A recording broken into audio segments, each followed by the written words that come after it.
Welcome back. और आज के स्पेशल गेस्ट फैसल वाटर साहब हमारे साथ मौजूद है। फैसल वाटर साहब, ब्रेक से पहले क्लास साहब ने एक बहुत अहम सवाल आपसे किया जो रऊफ हसन ने आज की मीटिंग के बाद इंटरप्रिटेशन दी, जो उनसे बानी पीटीआई की बातचीत हुई। इंडोर्स कर रही है मरियम भट्टो साहिबा भी इस चीज़ को। वो भी ये कह रही हैं कि ये एक ग्रुप है जो लॉन्च किया जा रहा है कि वो पार्टी के अंदर डिवाइड पैदा करे और एक गलत डायरेक्शन दे पार्टी को, जो कि इस वक्त सही नहीं है बल्कि नुकसान पहुंचाएगी पार्टी के नैरेटिव को और पार्टी को। तो डू यू थिंक कि ये बात ठीक है? इस बात में वजन है?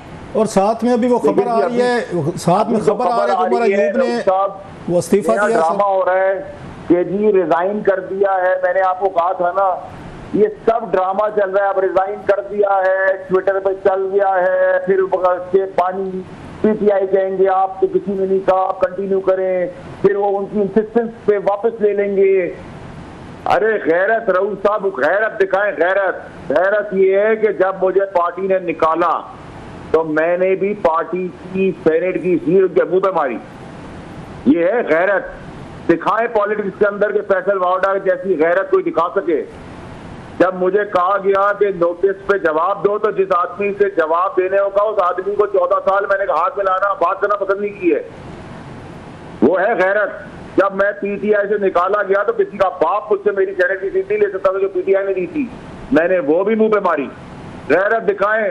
अगर इस ओहदे से दिया है इस्तीफा तो बाकी ओहदों से भी इस्तीफा दें। ये ड्रामेबाजी ना करें, एक्टिंग ना करें। अब कौम को, वर्कर्स को, पीटीआई के लोगों को पता चल गया। और जो खातून का आप नाम ले रही है कि उनकी बात में वजन है, उनका प्रॉब्लम ये है कि हमारे जैसे जो फेसेस थे उनके वजन के नीचे सब धस जाते थे। अल्लाह की मेहरबानी थी। तो जब वजन ऊपर है ही नहीं तो सब उछल कूद कर रहे हैं, पिंचू भी कर रहे हैं और बौने भी कर रहे हैं। लेकिन अगर कभी इत्तफाकन शायद अगर कभी आ गई पार्टी तो ये फिर बौने जमीन के अंदर ही होंगे। नहीं तो आप कह रहे हैं कि उमर अयूब साहब का जो इस्तीफा है ये, क्योंकि आज वहाँ पे ये सुना है उनके साथ कोई वहाँ बदतमीजी की गई है, कोर्ट रूम के बाहर गलत कोई नारे मारे गए हैं, उनको कहा गया कि आप लोग कुछ नहीं कर रहे, इल्जाम लग रहे थे, पार्टी वर्कर नाराज थे, पार्टी के अंदर वो नाराजगियां हैं, उन्होंने कहा चले गए हैं जी किसी और को बना दें। जी सर, केपीके का सीएम भी यही ड्रामेबाजियां कर रहा है। केपीके का सीएम, ये आप केपीके के सीएम को कुरान उठवा लें अपने टीवी के ऊपर कि वो मुखलिस है और किसी ने दाएं बाएं ऊपर नीचे बात नहीं करा, खत्म कर दे सर। आप उसे कुरान उठा ले। नहीं, दाएं बाएं से क्या मतलब है? टाइम पे उठवाना, रात के टाइम पे ना उठवाना सर। नहीं, उनका दाएं बाएं से क्या मतलब है कि किससे मुलाकातें कर रहे हैं सर? आप खुल के बात करते हैं, आप कहते हैं जी मैं इशारों करने हुए बात नहीं करता। फिर बताएं सर, हुकूमत क्या, ये हुकूमत के एसएचओ से भी बात कर रहे हैं, उनसे भी अपने काम करा रहे हैं सर। जरा इनकी पता तो कराए ना रऊफ साहब। आप वैसे तो कुएं से भी चीजें निकाल के ले आते हैं, 24 घंटे इस काम को दे दें ताकि लोगों को आपके ऊपर तो आपकी जो क्रेडिबिलिटी है, आपको 24 घंटे भी नहीं लगेंगे। एक आदमी आपके सामने उंगलियों पर है, जितना आपका तजुर्बा है उतनी हमारी सियासत भी नहीं है। नहीं, जब आप हमें अवेलेबल हैं सर और इतने मतलब आप फेयर ब्रांड हैं तो आपसे ही पूछ लेते, हमें 24 घंटे ड्यूटी पे क्यों लगा रहे हैं सर जी? आपको पता है तो आप ही हमें बता दें, हमारे व्यूअर्स को भी सुनना है सर। आप मुझसे क्यों मेहनत करवाना चाहते हैं सर? जब आप हमारे साथ मौजूद हैं और आपको चीजों का पता है, आप 2-3 सालों से जो प्रोडिक्शन करते हैं, बातें बताते हैं, वही को निकलता है। आप आगे देखें, इन वर्कर्स के अंदर शऊर आ गया है। हम हमारे जैसे लोग तो सिंगल हैंडेडली 14 साल अकेले गुजारी है। ना हमारे पास लॉबी थी, ना हम पार्टी में किसी से बात करता था, मैं ना किसी को समझता था। अल्लाह की मेहरबानी है, मैंने इनको उस वक्त भी जूते की नोक के नीचे रखा था, आज भी जूते की नोक के नीचे रखता हूँ। इनके ट्रोल्स को भी जूते की नोक को भी रखता था, आज भी रखता हूँ। तो मैंने तो हमेशा इनको अपने जूते के नीचे रखा है। अल्लाह की मेहरबानी रही कि इमरान खान साहब ट्रस्ट करते थे। मैंने इमरान खान साहब को बचाया, कोशिश की, उनको बताया कि जिन पे आप भरोसा कर रहे हैं वही गोलियां चलवाएंगे आपके ऊपर, कोई आपको जेल में इवेंचुअली खुद अपनी पोजीशन देके आपको भी जेल में डाल देंगे। क्या करें, इमरान खान साहब आपको तो काबिल एतमाद समझते नहीं थे, आपको समझते थे कि शायद आप एस्टेब्लिशमेंट के करीब हैं, उनकी बात करते हैं। वो तो इन्हीं लोगों को ही काबिल एतमाद समझते जिनको आप नहीं अच्छा समझते होंगे, लेकिन खान साहब तो इनको बेहतर समझते हैं, आपको नहीं समझते थे। फिर आप देख लेना रऊफ साहब, जिनको वो भरोसा करते हैं वो उनको जेल में ले गए। और जब तक मुझ जैसे लोगों पे भरोसा करते थे वो वजीर आज़म की कुर्सी पे बैठे हुए थे। हम कुछ ना होते भी अल्लाह की मेहरबानी कुछ ना कुछ होते ही हैं। तो अब क्या करें पार्टी, मतलब मैं अगेन आई वाज वंडरिंग कि ये पार्टी के लोग कुछ नहीं कर रहे, कुछ क्या करें बेचारे, पार्लियामेंट में वो लड़ाई करते हैं, टीवी शोज में वो लड़ते हैं, ट्विटर सोशल ये कुछ कर सकते हैं, अदालतों में कैसे चल रहे हैं, अब डांग सोटे उठा के वो लड़ तो नहीं सकते जाके दारू पे दोबारा हमले करें, क्या करें वो खान साहब को। भी बानी पीटीआई कह रहे हैं कि वीकेंड पे कॉल देते हैं और नहीं निकलने देते, so there is an understanding. Raut साहब ये कॉल देते हैं, इनको इजाजत मिलती है, फिर काम नहीं होता। और कौन से टॉक शो पे मुझे आप आखिरी में बता दें कि कोई किसी ने आके उदार पुताड़ कर दी हो, कोई किसी ने कोई कॉन्क्रीट चीज कर दी हो। भाई जब पीटीआई का प्रेसिडेंट आरिफ अलवी प्रेसिडेंट मौजूद था, उसने इमरान खान के अहकामात नहीं माने, अब उतरने के बाद वो उनकी बात कर रहे हैं, आप रिकंसिलिएशन की बात कर रहे हैं। ये ड्रामेबाजी रहू साहब, आप मुझसे ज्यादा आप बहुत अच्छी तरह जानते हैं। कर देता प्रेसिडेंट उस वक्त जो प्राइम मिनिस्टर ने कहा था, या उतरने के बाद इमरान खान साहब ने कहा था, क्यों नहीं किया? अपना टाइम पूरा किया, टाइम से ज्यादा टाइम गुजारा, सबने मजे लिए। ये आप मुझे बताएं पार्लियामेंट हाउस में ऑपोजिशन लीडर के अलावा बाकियों को कमरे कैसे मिले हुए हैं? जरा जाएं तो सर पार्लियामेंट हाउस के अंदर, चेक करें किस चीज की तख्तियां लगी हुई है, कैसे लगी हुई है, इनको कैसे पर्क्स एंड प्रिविलेजेस मिल रहे हैं, कैसे ये मूव कर रहे हैं।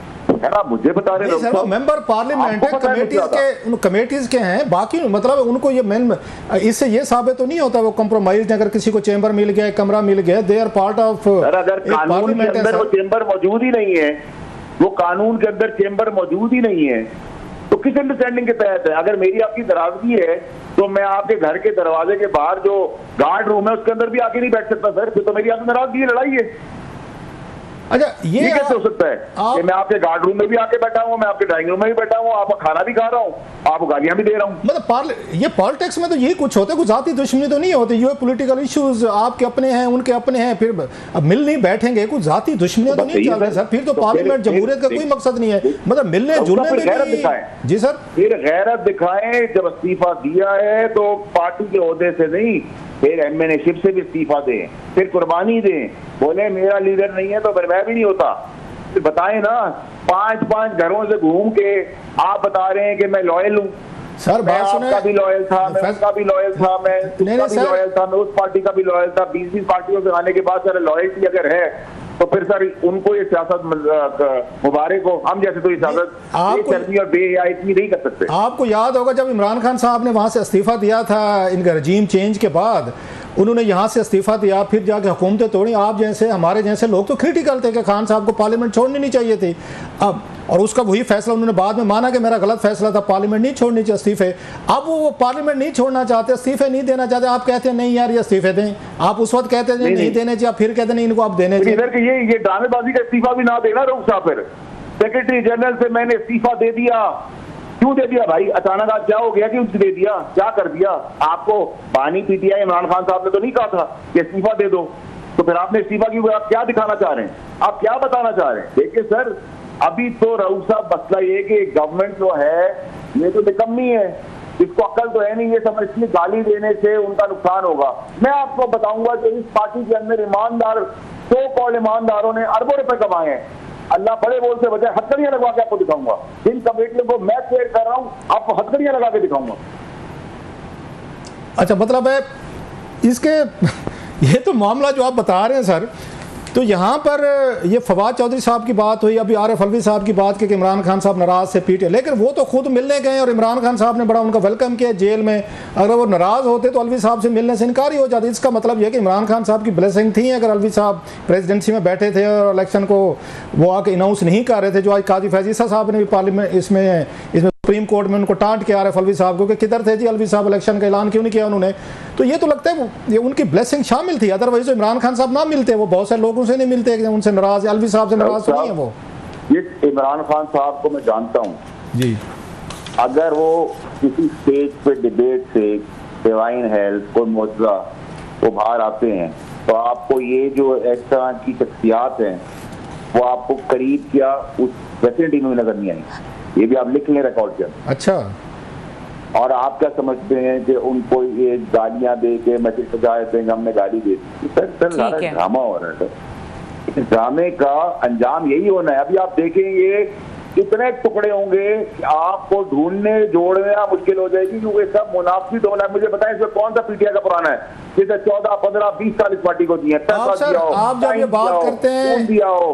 ये बात करते हैं पार्टी के टुकड़े होंगे, केसेस होंगे एक के बाद दूसरा, तो इससे इंटरनेशनल लेवल पे आप समझते नहीं पाकिस्तान की केस वीक होता है, बदनामी होती है। अभी यूएस कांग्रेस ने इतनी बड़ी करारदाद इन इश्यूज पे तो पेश किए कि पाकिस्तान में जस्टिस सिस्टम, इलेक्शन फ्रॉड और यहाँ पे पॉलिटिकल विक्टिमाइजेशन केसेस बनाए जा रहे हैं। तो इस तरह की बात हम सब समझते नहीं है स्टेप से कि पाकिस्तान की इंटरनेशनल लेवल पे इतनी बदनामी होती है और हम इसका कर्षण से हमारे लिए सर, और ये काम हमें नहीं करना चाहिए। अगर आप इजाजत दें तो एक क्विक ब्रेक लेते हैं, उसके बाद इसका जवाब ले लेते हैं आपसे।